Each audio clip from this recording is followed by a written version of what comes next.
Hello and welcome to the Rugby Sevens Rollercoaster. We're here to take you on the ups, the downs, the twists, the turns, and the excitement that is Premier Rugby Sevens, the sports league taking over the US with some of the best athletes our sport had to offer. I'm Dallen Stanford, former USA Sevens player and current World Rugby commentator. And I'm Robin MacDowell, former Canadian Sevens player and current international coach. Together, we'll bring you the latest PR Sevens news. Welcome to your new home for Sevens Rugby. And the supporter has got a lot of speed. Wow! Keep the change.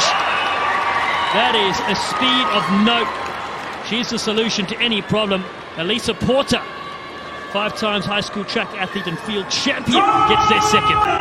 Down the side, we see Harvey here, just holds up the defence ever so slightly. Looking for quick ball, the Texas side recycling well. Mackenzie chips it across field to Hunt. Now Lina Latu, he can accelerate. Latu gets the dish away. That is outstanding. Kazaric. Dr. Frankenstein has created another monster and Texas are in. What a pinch from Rhodes Featherstone against Nanduva. The New Zealander against the Fijian and Nale cutting loose. Here we go. Jerome Nale. What a score for the Texas side. Sublime. Hello and welcome to episode 5 of the Rugby Sevens Rollercoaster, a North American-inspired podcast that focuses on the world of sevens, especially the Premier Rugby Sevens, which is in full swing right now. We just returned from an unbelievable Eastern Conference kickoff event in Austin, Texas, where 4,000 fans were entertained by the PR Sevens teams doing battle at the magnificent Q2 Stadium. Record crowd, record drama. We went straight into semifinals with Black Joe Lewis performing at halftime, followed by the third place and finals. 5 hours of entertainment, 2 winners crowned. If you haven't seen the action, head to the website pr7s.com and also the PR7s YouTube page to catch the thrilling matches. The headliners won the women's competition. Texas team took the men's. I was in the booth for this first event commentating with New Zealand gold medalist, Rugby World Cup 7s and 15s winner Ruby Tui, plus local Texas sensation Wendy Young sideline. It was so brilliant. Robs, how did you enjoy the broadcast on CBS Sports, my friend? First of all, how was that concert, by the way? How was the concert? Oh, it was good. The concert was good. Look, it was like 120 degrees outside, so we were watching from a distance, but no, the crowds came around. They were funneling drinks. Very, very popular performer. It was cool to have that kind of halftime show go on while the players obviously rested and hydrated and got ready for their matches. It was just a good short block, and you don't often see that in sevens. Normally, it's a 2 or 3 day absolute, barn burner fest of 50 hours. I love the league is investing in that and just giving that big entertainment experience for these fans. For me, I was tuned in, like action-packed, coast to coast. Happy to hear you and Ruby back on the hot mic in full song together, covering all the action. But I was also super excited for all the new athletes and coaching launching the new franchises, like the Steel Toes, Pittsburgh Steel Toes, the Locals and Texas team for the men obviously debuted year 1. Now in season 3, we got a women's side for all 3 of those teams. It was super exciting. And from a coaching aspect, it was nice to assess the first round of the Eastern competition ahead of the big Western launch this week in Minnesota. Yeah, I bet. And when I was chatting to Ruby, of course, she was super excited to debut for her side as well, the Golden State Retrievers. So I think you're going to be your hands full. She was training. She was working hard. It's going to be good, Okay, but let's talk the finals. So firstly, semifinals, doozy, couple points separating some of the sides. But the women's final, headliners against the New York Locals. So impressed from players from both sides. For New York, impressive. Amy Bonte was excellent. I thought Nini Weathers, such an athlete, great sprinter. Manai Nuku and Stacey Waka, world-class players. And then for the headliners, Olympia Nia Tapper on form yet again. Her Eagles teammate Elena Olsen with the Mexico Sevens. Jen Solomon was fantastic. And then stellar moments in the final from Lizzie Gibson and Alyssa Porter, plus the electric Monique Coffey, who we have on the episode, which is great. And player of the tournament, Magali Harvey, absolutely stacked. 21-12 the final score, but it was 14-12, a very tight finish at the end. Yeah, I gotta just give Lizzie Gibson a shout out. She came to our Montreal ID camp for the Loonies, the Northern Loonies. She drove in a couple days from Ontario. Her coach put her forward, and she really wanted to be a Loonie, to be honest. But just the way the rounds went in the draft, and Coach Lockie and I are pretty tight, and he was looking for a power forward with skills, and I just said I'd love to take Lizzie, but what's important is that she gets an opportunity, and she took the opportunity. So you're going to a great program, great staff, great vibe, and she played almost the whole tournament. And for the best thing about PR sevens, which we talk about all the time, it's that opportunity to shine a light. And she played against some of the best players in the world, and she put her hand up. So I was super excited for her. Some other players that for me, from the dream team that caught my eye, of course, Stacey Waka. It was nice to see her playing with other girls. She was just pure magic. That out the back pass, like how good, draws in like 8 defenders. You do the math, out the back. And Richie Walker, head of scouting, told me before the tournament I got to watch out for Mainai Nuku playing halfback for the locals. He's like, just watch, brother. And from the second she got on the field, it's like she's like the Matrix. It's like she just hit like slow-mo on everybody else, and she's just jogging around the field. And for young players out there, we don't always have to go hard and fast. She was just, what I really liked is she just controlled the whole game. And then for, another shout out to a Canadian is Sarah Caljuvi, 15s World Cup player. She's played sevens for years.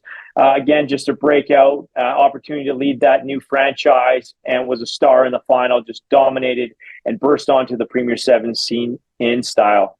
Yeah, it was so good to see. A couple other players I forgot about to mention as well was Taisha Ekanasio was brilliant as well for her side. Meg Mambe, excellent player. So those players made the tournament team, which is really good. And then we flipped across to the men's side of things, the New York locals. So they made both finals, which is so great. Played the Texas team, who were led by New Zealand Sevens player Rhodes Featherstone, who we'll chat to in this episode, actually. But after trailing 7-0, Chris Orridge scored a hat-trick of tries for the Texas side. They led 22 points to 7, thought the game was done and buried. But Jovus Alevu and Mr. Nitro, the Fijian Sevens legend, Alasia Nanduva, was sublime. They made it 22 points to 19 with 3 seconds left on the clock, which means they could kick off, and they got the restart back as well. They almost won it at the death. One of the best finals we've witnessed. Really enjoyed Olympian Cody Melfi, the young Isaiah Cruze for New York, plus for Texas, Craig Hunt was excellent. Jerome Nale, American Raptor as well, Lina Latu, all had very, very strong performances. Well, I tell you what, these Fijians, they are a human roller coaster. And I just saw a few in the lobby today. We had Temba and Waze Naku. So it'll be exciting this weekend. On the men's side, for me, I thought it was great to see Ben Pinkelman back on the big stage fighting for return to the USA Olympic program, hoping to go to Paris next year. So, it was a good comeback tournament for him. One player, Jeremoni Nale, the Fijian playmaker, former headliner, was pivotal in the team, taking home the hardware.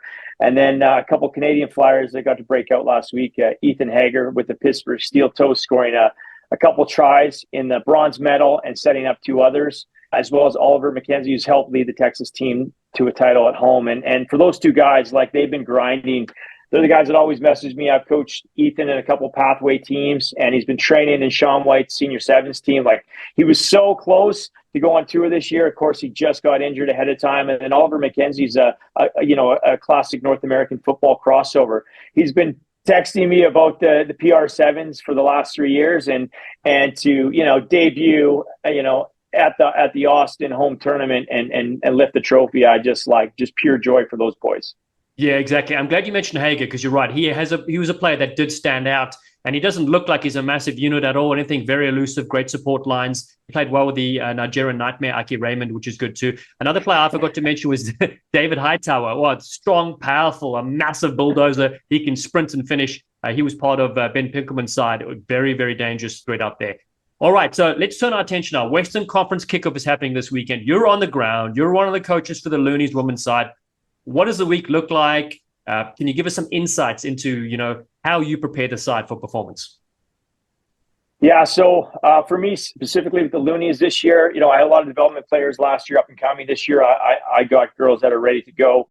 I basically spent the last 10 months on the road, Dallen, as you know, coast to coast and across the U.S. as well, and working alongside Mike and Richie. So I know my team pretty well. We're not trying to overdo it this week. I've been working alongside our Canadian 15s and 7s coaches. So really our communication this week is around just clarity and connections. That's really, I want them to understand. I want them to have a great time with the PR Sevens. I think we have like 9 debutants in the Premier Sevens, all with a lot of experience. And we'll be welcoming back Alev Kelter. She's flying in early tomorrow morning. So the original Looney captain and champion from Memphis is back. She owes me a tattoo, so we'll make sure after this weekend's success that she'll be back. But that'll be class. But the week looks like we got 1 hour and a half session per day. It's super hot outside.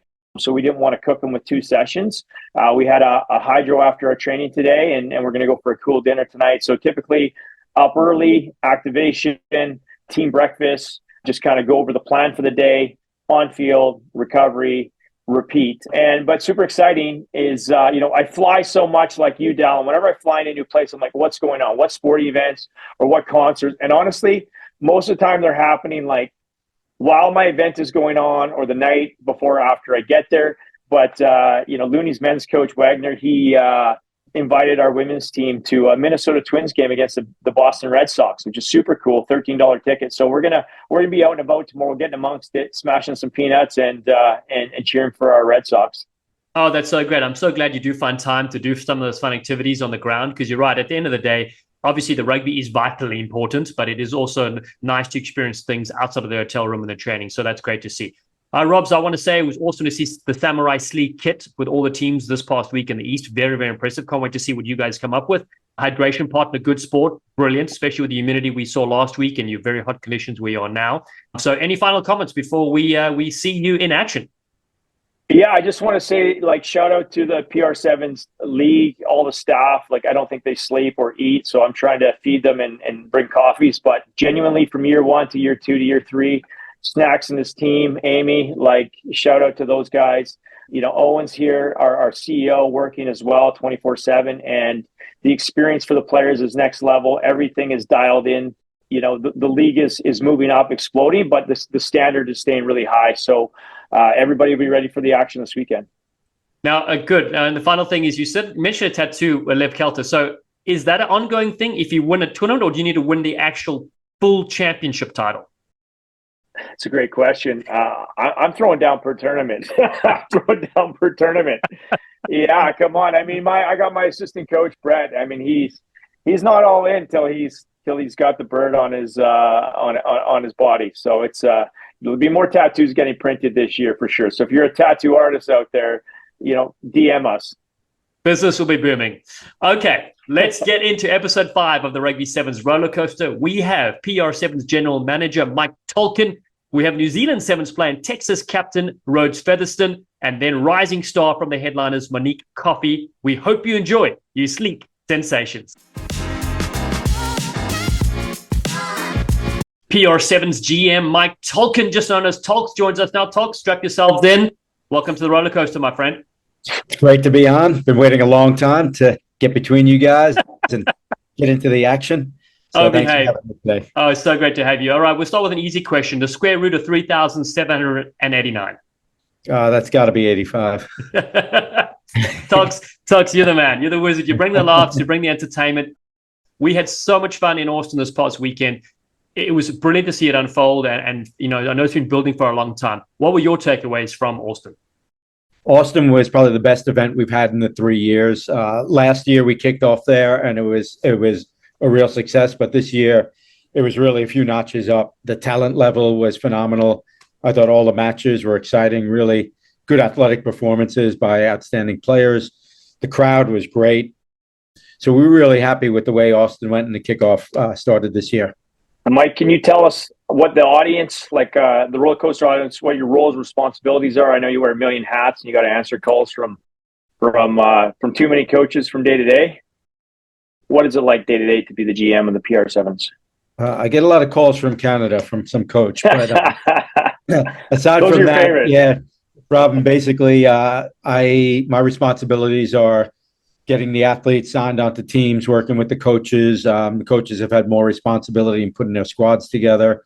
So I'll liaise with them and identifying talent, getting them signed, putting the coaching staffs together, and then kind of working with the structures of the tournaments and how we put them together in the cities, working with the operations department to make sure that's all synchronized.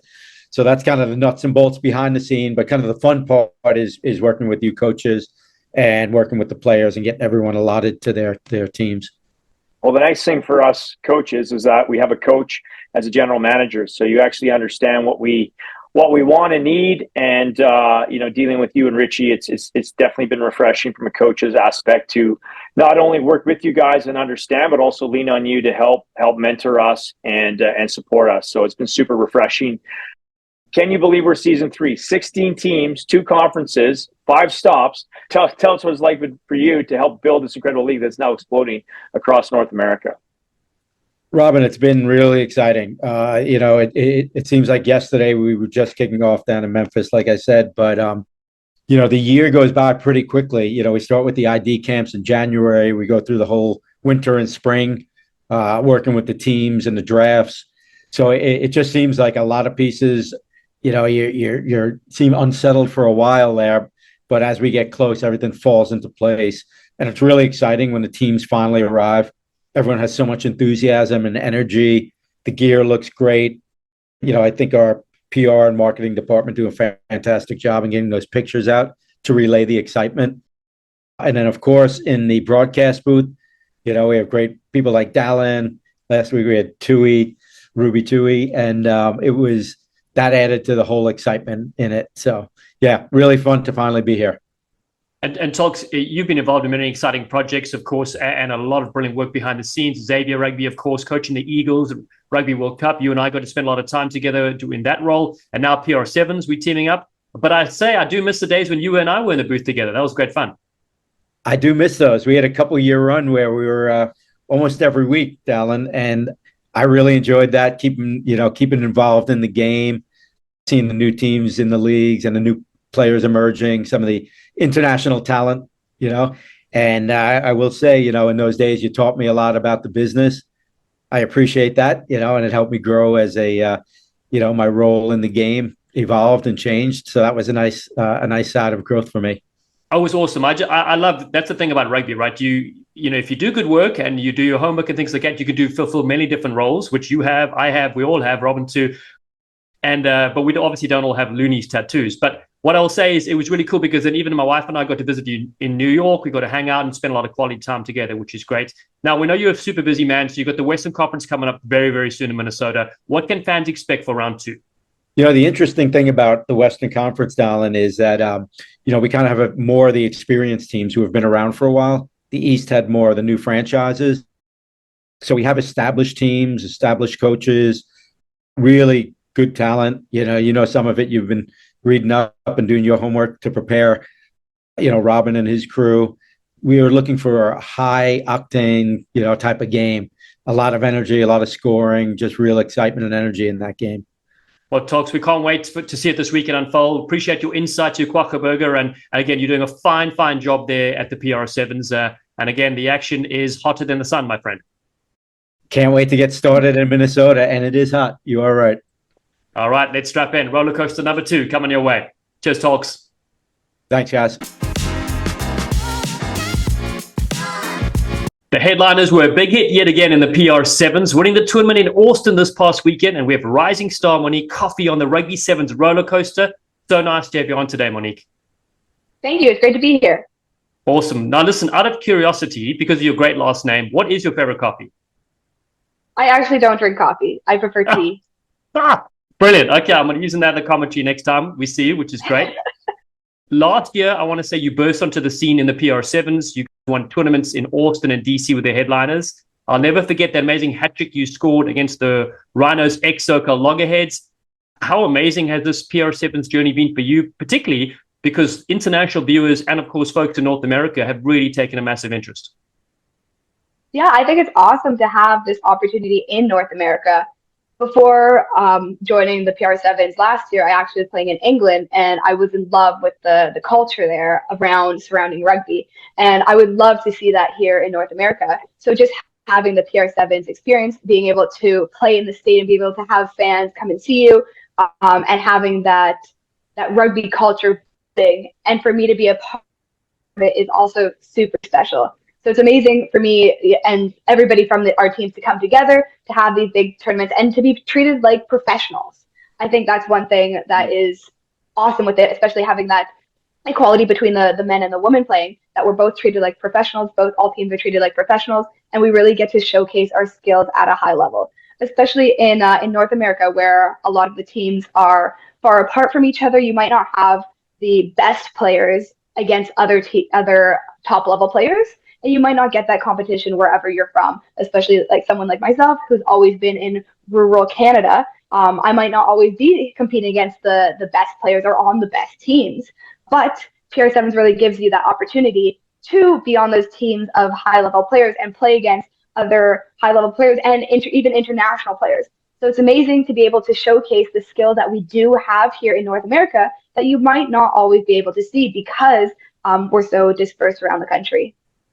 Wonderful, Monique. Well, he forgot to tell you, but I told him who was going to win in the ladies.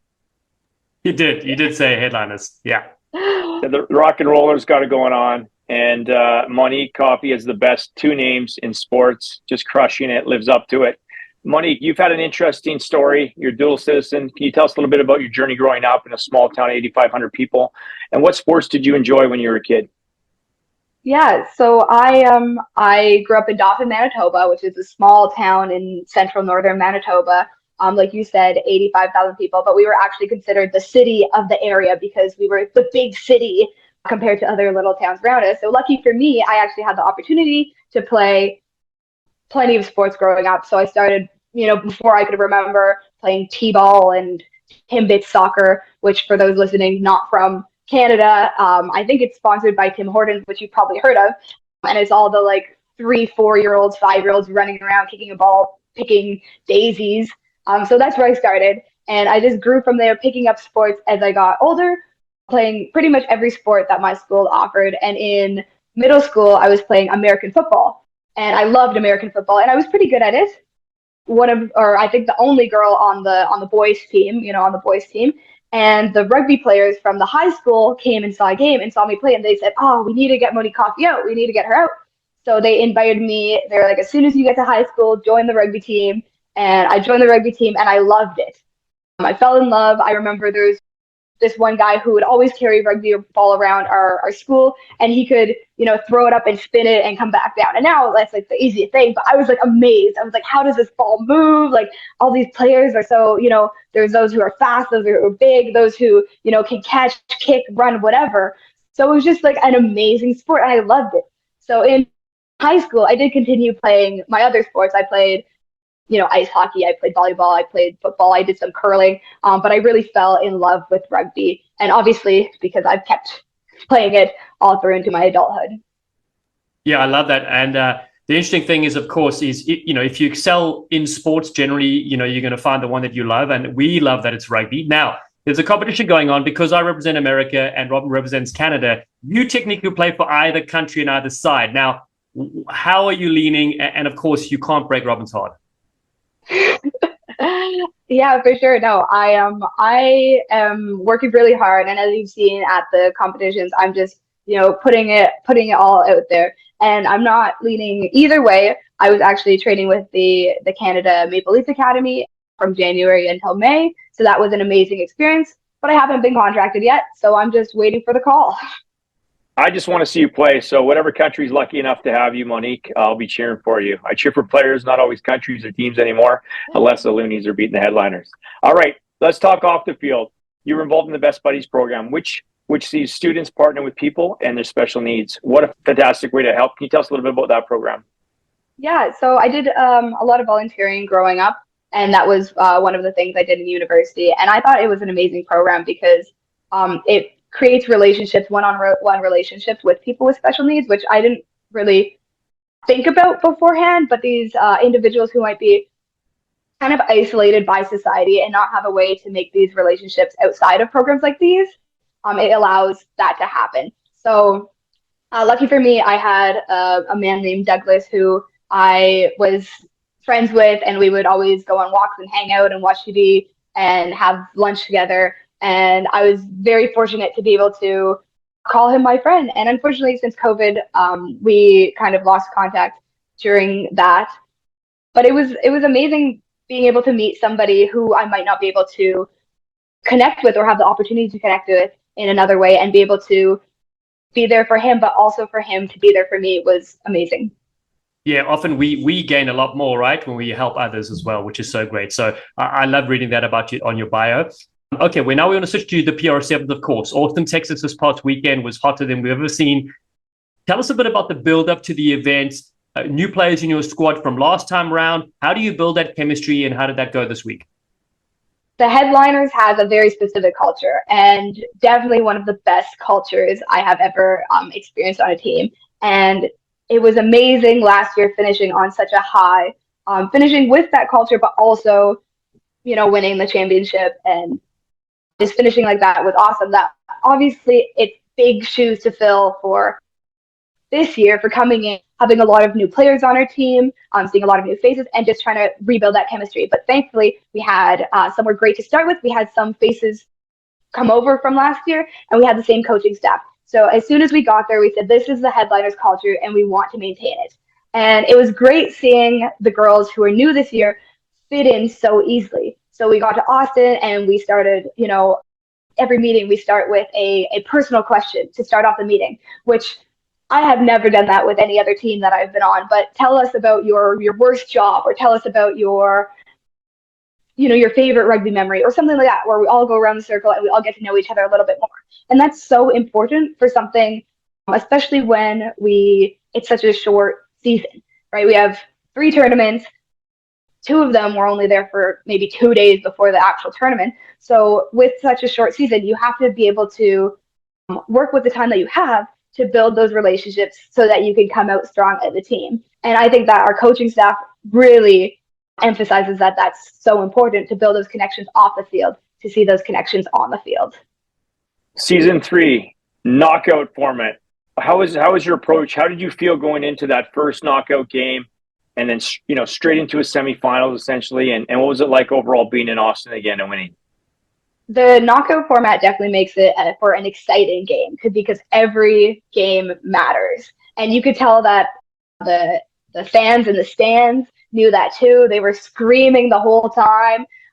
And it definitely makes you that much a little bit nervous when you go into the game knowing that if you lose this game, you could be in the 3rd, 4th place game instead of being in the final. Not that that's what I think about, but I'm just saying you could think about that. So yeah, it definitely makes you a little bit more nervous. But it does make for a very exciting game. Your heartbeat's going and you're ready to come in strong. And that's the emphasis, that every game matters. So you have to come out with, with everything you got. And I think, yeah, we really focused on that coming into that. But I was disappointed that we did not get to play the home team. We didn't play the Austin, the Texas team. So I would have loved the opportunity to play them as well. Yeah, but I think that's nice, because the next event, I think they do mix it up, so then you'll get a chance to play them. But let's go right into it, right? So you said there were 4,000 fans. They were going wild. They're very loud. Your opening game, which basically is the semi-final against the Steel Toes, you win it 21 points to 19. Olympia Knight Tapper to the rescue with 2 tries. The game was tense. Yeah, can you take us through that game? Yeah, no, it definitely, like I said, it was your hearts were pumping as soon as we got on the field, and it was a close game the whole way through. So obviously, we're trying to put them in, but our opponents are trying just as hard to get the up on us. Luckily, we had Nia Tapper there to secure the win, but I definitely think that everybody on the Headliners was working as hard as they can, putting in the work so that we could secure the win for that game. And then we go to the final, right? Again, another thrilling one. So you lock horns with the New York locals. But one of my favorite moments was Stacey Walker, the New Zealand Sevens legend that's been on the roller coaster with us before. She stepped through, was going for the line, was going to score a certain try. You came out of nowhere, tackled her, brought it down. Tell us about that epic final, and pretty cool to go against some New Zealand legends, right? Yeah, no, it's definitely awesome having that level of competition at PR Sevens, playing with international players without, against international players. So it is amazing, and it definitely shows how competitive rugby in North America can be. And that final, you step on the field and you see who you're lined up against, but you also see who you're beside, like we were saying, Elena Olsen, Nia Tapper, Megali Hireby, and the rest of the players on my team, so we knew that we could come in and we knew we could secure that game, which we did. But that was definitely a moment that I will remember. And yeah, but it was an amazing game the whole way through. Both teams fighting for it was just an amazing feeling to be, and both teams, having that high level of competition. Going into the Eastern Conference Finals in about 3 weeks' time, Monique, what are the Headliners' goals, and how are you going to keep that consistency to win it all? The Headliners are really big about culture, and our goals for the season will be to keep building as a team, building that connection on and off the field, so that we come out as strong as we can be in those finals.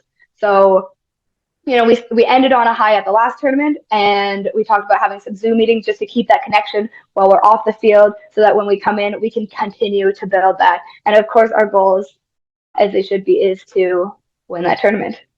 Yeah, that's great. And I just want to finish off. Your player of the tournament was Magali Harvey. You mentioned her. What's it like? Because she was World Player of the Year back in 2014 when you were probably 3 or 4 years old.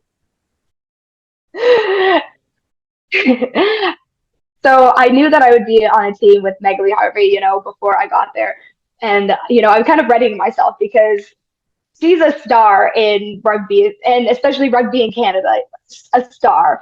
And the first day I was there, I get into the elevator, I'm going down, and she steps into the elevator. And obviously I was starstruck because Magali Harvey was in the elevator with me. And I knew that we were going to meet, just not then. I wasn't prepared. So she steps into the elevator and she comes to me and I'm like, that's Magali Harvey. And she goes, hey, I'm Megs. And I go, yes. Maybe an embarrassing moment for me, but who can blame me when such an amazing player is going to be playing beside me? So I obviously told her this story, and she was surprised, but she's honestly like the sweetest, amazing player. She's great both on and off the field. It was awesome having her on our team, being a leader and like giving individual feedback, giving group feedback. So I guess I was right to be starstruck. She's amazing, and it was great to be able to experience that at this PR7 and hopefully in the upcoming tournaments. That's another one of the beautiful things about the PR7s is that you've got young up and coming players like yourself that are gaining great experiences by being alongside these legends, whether they're on your team or playing against them, and you're picking up learnings as you go through, which is fantastic. Now, I know you're going to be tuning in this weekend as Robin's team, the Loonies, look to carve and make a statement in the Western Conference kickoff this Saturday in Minneapolis. Final thing before we let you go, Eastern Conference Championship, Pittsburgh, July 23. If fans haven't got their tickets, why should they come and watch you carve it up? Yeah, sevens rugby is an amazing sport to watch. I always tell everybody that the pace of it has you on the edge of your seat the whole way through. It's only 14-minute games, so you don't even have a time to breathe before the next game is on. You got to be cheering for another team, and you got to be ready for big hits, big runs, long passes, amazing skills on display, and amazing players out on the field. Awesome. Well, thank you so much for joining us. We can't wait to see you carve it up soon again. Monique Coffey, that drinks tea. We'll see you soon. Thank you. It's the winning captain of the Texas team, taking stop 1 in Austin by storm. Rhodes Featherstone joins us on the Rugby Sevens Rollercoaster. Thanks for taking the time, pal. Hey, no, cheers for having me. Yeah, good to be here. Well, firstly, where are you calling in from? Because I know it can't be 120 degrees and as humid as it was in Austin. Nah, it's definitely not. Kitty and I are here in Seattle. So yeah, we got back in here on Monday. It's definitely not 105, and the sun's not scorching down on us, so it's a bit more comfortable. Yeah, yes, more comfortable. Exactly, more comfortable. Well, luckily, it was only 2 games, so I think I do like that format from that point of view. But we'll get to that in a little bit. We first want to touch on. So when Robin was checking out and stalking you on Instagram, you saw that you had a New Zealand and a South African flag there, which of course caught my attention, being South African. And Rhodes not a common name. So tell our audience, how did you get that name? Yeah. So my father's South African. He's a pretty proud Safa from on the Eastern Cape, Grafenet, just outside Port Elizabeth. So yeah, when my parents found out they were having twins, the old man was definitely hoping for 2 boys, and he wanted to do a bit of a 1-2 punch and go with Jonty Rhodes after the pretty famous cricketer, which is a bit, it's a bit handy. Rhodes is a family name anyway, but he definitely wanted to chuck the Jonty in there. And sure enough, I ended up having a twin sister. So then he was pestering to go for Jonty Rhodes as my name, and my mum said it was either one or the other. So yeah, ended up with Rhodes. Oh, that's so great, because growing up in South Africa, Jonty Rhodes was one of my favorite cricket players, is arguably one of the greatest fielders of all time in the game of cricket. Such great energy, enthusiasm, and he has so many highlights. So that's really fascinating. So you got to tell your father, actually, for a brief time period, I went to Dale College in the Eastern Cape. And so he'll be familiar with that. So we'll definitely need to share a few jars, Now listen, does Jonty Rhodes know the story about you? Nah, surely not. Nah. Okay. I don't see how he would. No. Okay. Well, we'll have to mention that. We know South Africa's a small place, as you know, so I'm sure the story will get out. Yeah, nah, brilliant. Look forward to it. Rhodes, I tell you what, it's a shame the malt, man. Thomas Isherwood, who plays for Canada, he wasn't available this year, but he was in the original Texas team back in Memphis in 2021. Wish he was with you, but in his honor, your hair was flying as you lifted up the trophy there on Saturday. So welcome to the Premier Sevens. Could we go back a bit and just tell us a little bit where you grew up and what rugby is like and how you fell into it and what other sports you played and what it's like now playing at the highest level? Yeah. So always played rugby. Grew up in Wellington, so the capital city of New Zealand. And definitely grew up with the mindset of it's not winter unless you're playing footy. So yeah, whenever it was cold, there was always a rugby ball in my hand. But pretty typical Kiwi upbringing where there was kind of no sport off limits. I was pretty fortunate that my parents were willing to just let me loose and if anything came to my attention that I wanted to play, I could just rip in and do it. So pretty fortunate enough to have that growing up. But Wellington was a cool place, a cool little city. Loved it there. Went to St. Pat's College in Wellington, which was a pretty awesome upbringing through there. Really, set the tone for me as a young adult, really. So pretty fortunate enough to go there. But yeah, in terms of what sport I played, played everything. Played even a bit of ultimate frisbee at some point. Softball, soccer, hockey, everything. I was pretty fortunate. Yeah. You can't beat the multi-sport upbringing. And you're about 25 years old. Were you a toddler going to the Wellington Sevens when Dallen and I were playing? I got to say, everybody talks about the Hong Kong Sevens, but Wellington Sevens, the first time I went there, I mean, obviously being a North American and being a Canadian, I always wanted to go to New Zealand and play. I always wanted to go to Wellington. And for me, when I look back at my career, my favorite place I ever played was a sold-out Westpac Stadium in windy Wellington. Yeah. I was pretty lucky, actually. My birthday's on the 6th of Feb, which was always Wellington Sevens weekend. So I spent my 18th birthday at Wellington Sevens, which was a hell of an introduction to drinking. But Wellington Sevens was fantastic, eh? And obviously made its way up to Hamilton, and we were pretty lucky enough to go to Hamilton Sevens and see the last. They're not going back there, which is a bit gutting, but. Sevens in New Zealand. I mean, heck, it's done right. I can tell you that much. It really is. Actually, it was my debut was the Wellington Sevens for the USA, and iconic tournament to play in the Cape Town and experience that. It was very, very special. So that actually leads me to the next question. What was it like for you then to put on the New Zealand Sevens jersey? Can you describe your debut? What was going through your mind on and off the field that whole weekend? Yeah, heck, a lot. It's in New Zealand, that black jersey it's gold, right? So just to have the opportunity to put that on is I mean, just to say that I'll never forget it doesn't even come close. The team itself, we were under the pump a wee bit.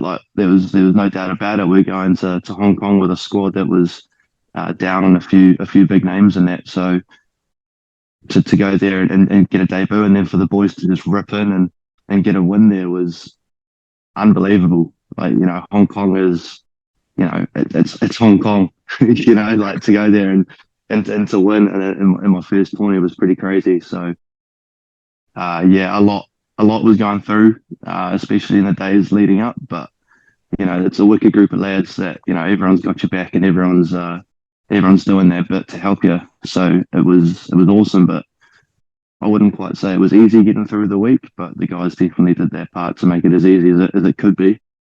Rhodes, one thing I'll say is that, it's a real privilege for me to be a commentator on the Sevens World Series, but to see your New Zealand side, there's a list of players you said for several tournaments which you could make up an alternate squad of players with obviously a lot of experience that could go and win any other tournament as well. So it was really, truly amazing to see how your younger group came in and there was no level went down on the field. In fact, the energy increased even. But also tell us about the cool tradition of performing the haka after you win a tournament. Yeah, that's going to be up there in terms of one of the all-time great moments in my life. you know, it's the guys, you know, it's for, first of all, the haka is made from, you know, a few of the guys within the team. So Nige Nadohi and Regan Ware and Joe Weber and a couple guys outside. You know, it means a lot to the team. It's not, you know, it's not something we do just for the hell of it. And heck, if I thought I had goosebumps running out for my debut, I was pretty evenly matched by the doing the haka. Yeah. Yeah. Epic scenes. Well, nothing better than your debut and obviously sharing that moment and the Hong Kong Sevens. It's tough to describe what the World Series is, and let alone the Hong Kong Sevens that's behind Dallen there. Did you make your way to South Stand at all after you won? I had a couple mates around there. My partner was there as well. So dragged a few of them onto the field to share the moment with them. And we had Singapore the next weekend, so I wouldn't say that the boys completely ripped in, but yeah, there were a couple beers shared. Yeah. We played I was at the 2006 Commonwealth Games at the Telstra Dome, and I had one of my best friends that I grew up with. He was there traveling, so I got him tickets. You couldn't get tickets; it was 70,000 sold out. And so I saw him before the game. We had lots of time. Saw him; it was good, cool. Saw him after the first game. He'd had a couple pints. After the second game, saw him again. There was hours between games. Just went up and saw him. Spilled some beers on my tracksuit. He's trying to text me after the third game. I'm like, I'll see you after the weekend. We're good. You have a good time. I gotta focus. So after you won the World Series, how did the PR Sevens opportunity arise? And was it the man Brady Rush who played here last year that connected you? Yeah, well, the opportunity actually came up while we were on tour for Hong Kong and Singapore. And obviously Brady had come back the year beforehand, and he couldn't speak highly enough about the competition as a whole in terms of the lads that you play with and where you get to go. So we already had a pretty good idea about what it was like. And then Clarkey put it out to a few of the guys that maybe hadn't played as much sevens in the last year or two, if we wanted to take the opportunity. And yeah, so Kitty and I bloody jumped at it. You know, we were keen as to get on board and again play some more sevens, but also go to a part of the world we'd never been before. You know, meet a good group of lads and rip into for a couple of months of rugby. So yeah, no, we've enjoyed it. The first bloody week was a hell of an introduction. I bet it was. And firstly, it's great that Clark Laidlaw has such foresight to get his players more experience around the world. There aren't a lot of sevens events that go on, and one or two sparkling around. So this is one of the few, if only, the only professional one. Of course, with equal opportunities for men and women, which is so great. So tell us about that chemistry, because you probably only met some of these teammates that you were playing with. The week of, you only had a few days training. It was very hot. What was it like, and how do you come together so well in the squad just in a few days?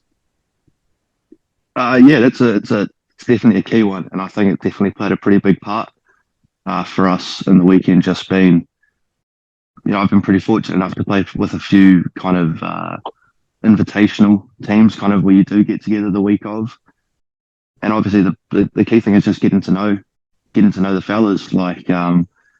We came in. I'd been talking to Troy and Kurt, because Kurt's a Taranaki lad, which is what I call home now. So before even turning up, I've been in quite a few chats with the two of them. But yeah, once you kind of start to meet the guys, it's pretty key to just get real close and connect.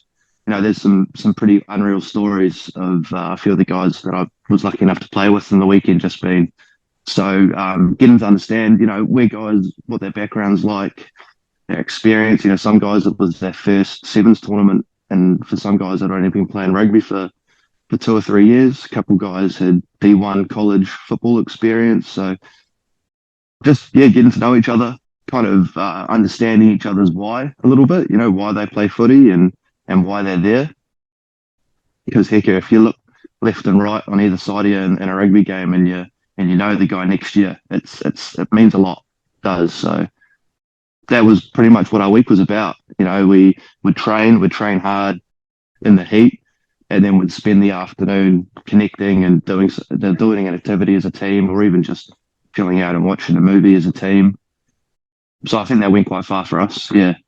And talk us through the 2-game knockout format. Very, very unique to have a whole tournament wrapped up in 5 hours. What was that pressure like for you? Yeah, it was different.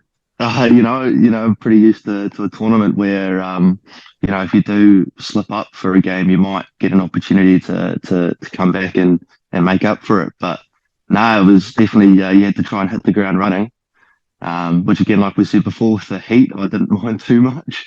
It was pretty good. I quite enjoyed it. It was good. There was some pretty awesome sevens on show. And obviously the more teams play and train together, the better that'll get. But you're right, like with just only playing 2 games and the tourney being done in 5 hours, it's kind of, you can lead the weekend and say, right, we just need to be on for these 2 games here. So we can just make sure we do whatever we can, body-wise, kind of rugby-wise, to make sure we're good to go. Let's talk about that, right? So the semi-final game, you go against your old teammate who's with you currently in the room right now, Kitioni Vai. He scores 2 great tries in the semi-final. What was it like to go up against him? Do you have a couple of words? Oh, yeah, well, heck, he was an absolute beast, wasn't he? He was a bloody walking highlight reel. It was pretty. When I found out he was playing on the wing or playing at centre, I was pretty stoked that I wasn't propping against him. But we've played against each other quite a bit. Like we play against ourselves quite a lot in the New Zealand Sevens setup. So that wasn't too new, but I was definitely stoked that I wasn't the one marking him. Yeah. He definitely ripped into some work. And let's talk about the final. Playing the New York Locals was a blockbuster. Take us back to that game with your thoughts, especially the close near comeback at the end. Yeah. Well, that was just kind of a punch for a punch type game there for a while. It was all go. Yeah, like it was a bloody good game of sevens. I think if you kind of watch that, it doesn't really matter what kind of sport you're into, you'd quite enjoy that because the Locals actually absolutely came back with a bit of a hiss and a roar. Yeah, it was a weird one going in because obviously we'd only played the 1 game beforehand and we'd done some things well that we liked, and there was obviously a few things that we wanted to work on. So there's no better way to test that than to just rip in and play a final. It was a bloody cool final. Yeah, like the Locals, they were up for it. And, they started off with a hiss and a roar with that try. Dulbu was just ripping in and making us look a bit silly. So, they're a bloody good squad. I'm excited to see how they go when we get together again in Pittsburgh. Yeah. It's going to be fascinating because what I will say is, as a commentator in the booth, you're looking closely at the time, as you are as players, but you're highly aware of the points difference and how many tries are needed because you need to convey that to the audience. But we had about 9 seconds left on the clock. And I said to myself, okay, if they do score now, I was thinking, ignore the conversion, go straight for the restart, even if there's 1 second left on the clock, which is, we all love that hype, right? Because you can't script it. And that's what happened. They ignored the kick. The Cody Malthy was on the spot. And then Nanduva had done it in the tournament before in the semi-final. He with a quick restart, and they got it ball back. It was amazing. But your defense held strong at the end there, which is really cool. So as you said, the final you couldn't have expected or wanted anything more. Now, listen, because Austin was like a home event for your side, you had this famous guy there, PFT commenter, who's got millions of followers from Barstool Sports. He even led you out in one of your games. He ran out of the field. Did you get a chance to chat to him? I saw him drinking out of his shoe. He was funneling out a pair of Crocs. I mean, that guy was a complete hazard. Yeah, he was ripping into a bit of work of his own, wasn't he? It was pretty cool. He was a good fella. Actually, we had a quick little chat before that first game, before he ran us out, introduced himself and everything like that. And I knew he was mic'd up, so I knew I had to watch what I was saying. So, he was a bloody good bugger. Yeah, had a good little chat to him after the final. We had a quick photo on that, and he's all laughs. I don't think he takes too much too seriously, which is good for me. I'm much the same. So yeah, he's a good fella. Yeah, a perfect match. Also, like, this is the cool thing about North America. People are thinking outside the box to grow the game. You wouldn't see that on a very formal event. So I really love what PR Sevens are doing there as well. Now, another thing, so he came up in the booth and he commentated during one of the games that your Texas team was playing the women's side. And so he came in for a little bit of a chin wag and we didn't know what to expect. So one of my signature moves is I have a few sayings that I like to use, and he stole all of them and used them in the first 30 seconds. So the guy's good. He's quality. He knows what he's doing. Yeah, good on him. We need to get him around a bit more, I reckon. Yeah. The USA Honey Badger. All right. So we got the Western Conference here in Minnesota. That's where I am. Are you excited to tune in this week on FS1 and see who you're going to be playing, hopefully in the finals in a couple of weeks? Yeah. Hell yeah. Some of those teams are looking pretty bloody stacked, so I'm keen to see them rip in. Should be good. Yeah, it should be bloody good. I don't know what's the weather like down there. Is it as hot as it was in Texas? It's not quite as hot. We're still in like the 30s. So for I got a mainly Canadian-based squad and one redheaded Alaskan, Lev Kelter. So it's hot for us, probably hot for New Zealanders, but yeah, it's not as bad as what you guys had. And luckily, like you guys we're playing. We don't kick off till 5 p.m. at night, so it should be a little cooler for us. Yeah, lovely. No, I'm keen as to see a few of the teams rip in some big names. So no, it should be bloody good. Awesome. Well, we can't wait to see you at the Eastern Conference Championship in Pittsburgh, as you said, July 23. Give us a little bit of insights. What are you getting up to before then? What are you and Kitione going to be goose stepping? Yeah, well, we're just here in Seattle. We're going to be trying to obviously see a few of the sites while getting through some work and doing a bit of training. Yeah. We're staying here with Dev Ferris and his wife, so they're quite tight with the local WAC club. So they've got their seventh season going on at the moment. So we're getting around there and having a bit of a run around at training and stuff with them, which is cool. Has been great. We've been doing that the last few weeks. So trying to keep the fitness levels enough to keep it on try and play 14 minutes, while also obviously trying to enjoy the sights. Yeah.